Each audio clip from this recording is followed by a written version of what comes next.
జగన్ గారి గురించి కేంద్రం దగ్గర ప్రత్యేకించి కొన్ని నివేదికలు అయితే ఉన్నాయంటండి. ఎందుకంటే జగన్ గారి గురించి ఎప్పటికప్పుడు రిపోర్ట్ ఇంటెలిజెన్స్ కేంద్రం అయితే తీసుకుంటుంది. ఎందుకంటే జగన్ గెలుపుపై ఒక ధీమాకైతే వచ్చారట. నిజం. ఇప్పుడండి అసలు పరిపాలన ఏర్పడి కోట ప్రభుత్వం పరిపాలన ఏర్పడి కనీసం 17 నెలలు దాటి ఎంతో అవ్వలేదు కదా. అప్పుడే గెలుపుపై ధీమా ఈ మాటలేంటి అని కనిపించవచ్చు. వాస్తవంగా ఏనాడైతే కోట ప్రభుత్వం ఏర్పడిందో ఆనాటి నుంచి నేటి వరకు కూడా ప్రతిదీ కూడా ఇంటెలిజెన్స్ దగ్గర ఒక రిపోర్ట్ అయితే ఉంటుందట. కాబట్టి ఒక వీడియో అయితే కనుక ఒక నేషనల్ వైడ్గా ఒక వీడియో అయితే కనుక సర్క్యులేట్ అవుతుంది. అది ఏంటంటే జగన్ గెలుపు పైన ఒక ధీమా అయితే కనుక కేంద్ర ప్రభుత్వానికి ఉంది. దాని గురించే కేంద్రం ఎప్పుడు కూడా జగన్ గారి విషయంలో సానుకూలంగా ఉంటుంది అనేది మాట్లాడతారు. మరి జగన్ గెలుపుపై ధీమా అంటే ఇంచుమించుగా 175 స్థానాల్లో ఎన్ని స్థానాలు వస్తాయని అని కూడా ఒక అండర్స్టాండింగ్ ఉండాలిగా.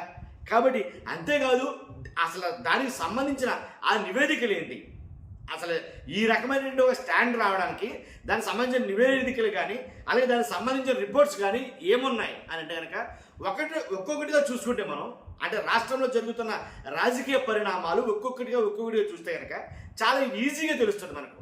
జగన్ గెలుపు సునాయాసం కాబోతుంది అనేది చాలా ఈజీగా చెప్పేయచ్చు. చెప్పమంటారు ఎలాగో చెప్తాను. ఫస్ట్ లైక్ చేయని చెప్తాను. లైక్ చేస్తే నాకు మోటివేషన్ ఉంటుంది, ఎక్కువ మందికి ఈ ఇన్ఫర్మేషన్ షేర్ అవుతుంది. కొత్తగా మన ఛానల్ ఇస్తే పక్కాగా సబ్స్క్రైబ్ చేయండి. మీ అమూల్యమైన అభిప్రాయాన్ని కామెంట్ రూపంలో తెలియజేయండి. జగన్ గారి గెలుపుపై ఒక క్వశ్చన్ మార్క్ ఉంటుంది. నేను పెట్టిన తమ్నైల్లో జగన్ గారి గెలుపుపై క్వశ్చన్ మార్క్ ఏంటంటే ధీమా ఉందా లేదా అనేది. ధీమా ఎప్పుడు ఏర్పడుతుందండి? ఒక ఇద్దరు బరిలోకి దిగినప్పుడు అవతలోడు ప్రత్యర్థి ఎవరైతే ఉన్నారో ఆ ప్రత్యర్థి ఆటోమేటిక్గా ఆ బలహీనతలు బయటపడిపోయి ఆ బలహీనతతో పడిపోతే ఖచ్చితంగా యువతలో విజయం సాధించినట్టే.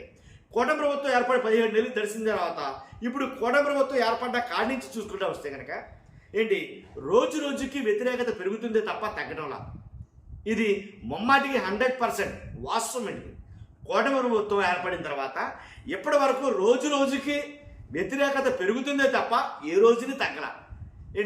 ఏవైతే ఒక్కొక్కటిగా ఖాళీ మాటలు కాదు, కల్పిత కథలు కాదు, ఉన్న మాటలే వాస్తవాలే మాట్లాడతాం మనం.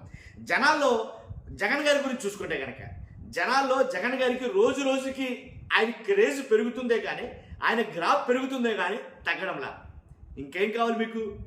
ఇంకేం కావాలి? ధీమా అనే మాట పెద్ద. కాబట్టి ఎందుకు చెప్తానంటే కూటమి వైఫల్యాలు అలాగని ఒకళ్ళ భుజం మీద తీసుకునే మాటలైతే మనం మాట్లాడట్లా.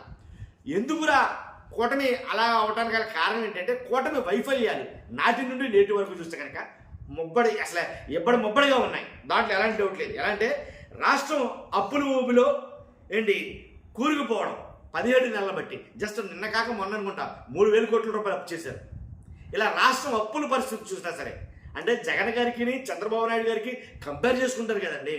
ఆ కంపారిజన్లో కనీసం మనం ఎలా ఉన్నామనేది అర్థమైపోతుంది కదా, హెచ్చుతగ్గులు.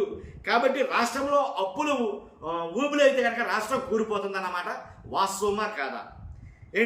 అంతేకాదు ఏదైతే స్టార్టింగ్లో కల్తీ లడ్డు వ్యవహారం, యానిమల్ ఫ్యాట్ ఉందని కల్తీ లడ్డు వ్యవహారం తెర మీద తీసుకొచ్చారో అప్పుడే సగం అప్రదిష్ట పాలయ్యింది ఆంధ్రప్రదేశ్ కూటమి ప్రభుత్వం అనేది చెప్పాలి.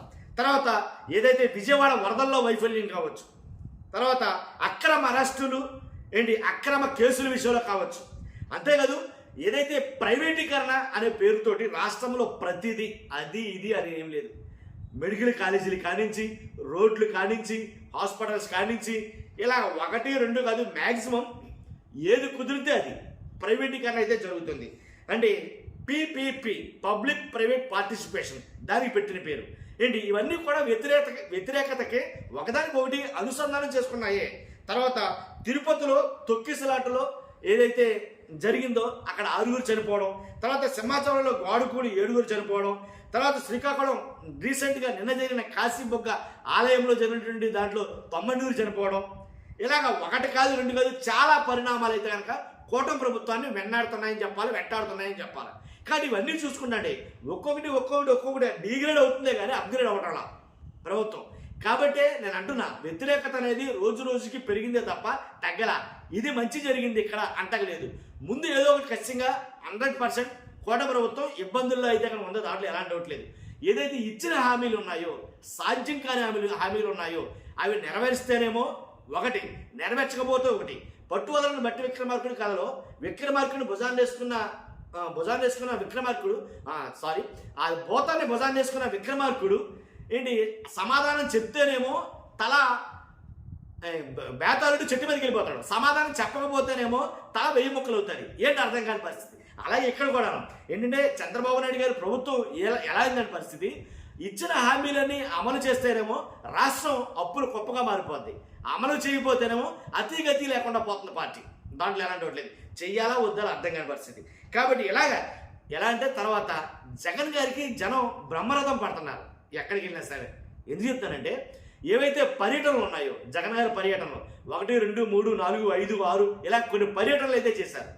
ఏంటి పొగాకు రైతులు పరామర్శించడానికి అయితేనండి, తర్వాత ఎవరైతే అక్రమ అరెస్టులు చేసి జైల్లో పెట్టారో ఆ నేతలను పరామర్శించడానికి అయితేనండి, తర్వాత మామిడి రైతులు పరామర్శించడానికి ఏంటి, చీనీ రైతులు ఇలాగా ఎవరైతే గిట్టుబాటు ధర లేకుండా రైతులు నష్టపోతున్నారో ప్రతి చోటకి వెళ్ళి మద్దతు ధర కల్పించాలని కోరుతూ మద్దతు తెలిపిన ప్రతి పర్యటన చూసినా సరే జగన్ గారికి ఏంటి ఆంక్షలు పెట్టినా ఏంటి ముళ్ళ కంచెలు వేసినా రోడ్లు తవ్వేసినా ఏం తవ్వేసినా జనం ఎగబడిపోయి జగన్ దగ్గరికి రావడం చూసినా సరే ఇవన్నీ కేంద్రం ప్రతిదీ కూడా నోటీస్ చేస్తుందండి.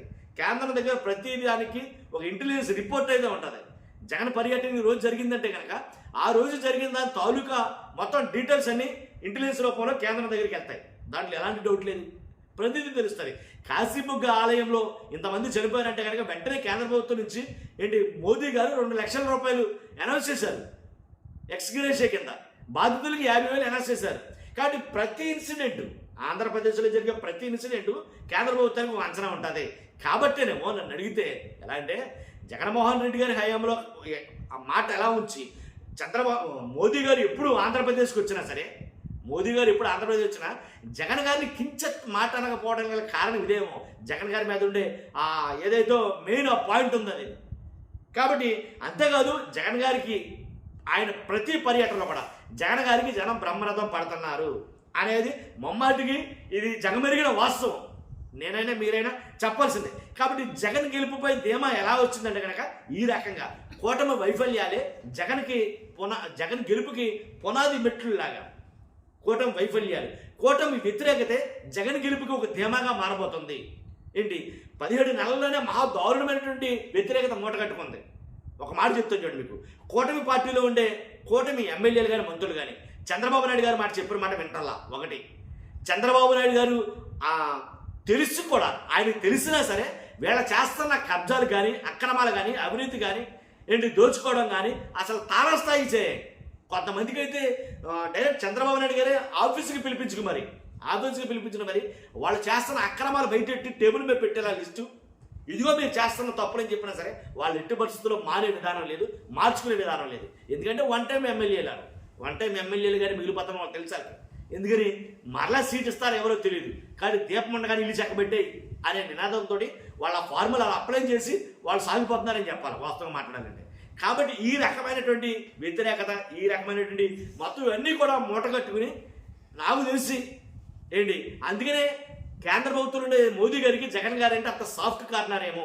ఇక్కడ ఆయన పడుతున్న జగన్ గారికి పడుతున్న జనం పడుతున్న బ్రహ్మరథం చూసి అందుకనే ఆయన సాఫ్ట్ కార్నర్ ఏమో నాకు అనిపించింది. కాబట్టి ఇవన్నీ కూడా ఒకదానికోటి జగన్ గారి గెలుపుకి మెట్లు కింద పరుస్తున్నట్టే లెక్క నన్ను అడిగితే కనుక. కానీ ఇలాగే ఉంటే కూటమి ప్రభుత్వం, నేను మాట్లాడుతున్న ఈ మాట, ఇలాగే ఉంటే కూటమి ప్రభుత్వం నాకు తెలిసి అసలు ఊహించుకొని అవసరం అంత పరిణామం చోటు చేసుకున్నాం. భారీ మూల్యం చెల్లించాల్సి వస్తుంది. ఫస్ట్ దీన్ని లైక్ చేయండి, కొత్తగా మన ఛానల్స్ పక్కాగా సబ్స్క్రైబ్ చేయండి. Thank you very much.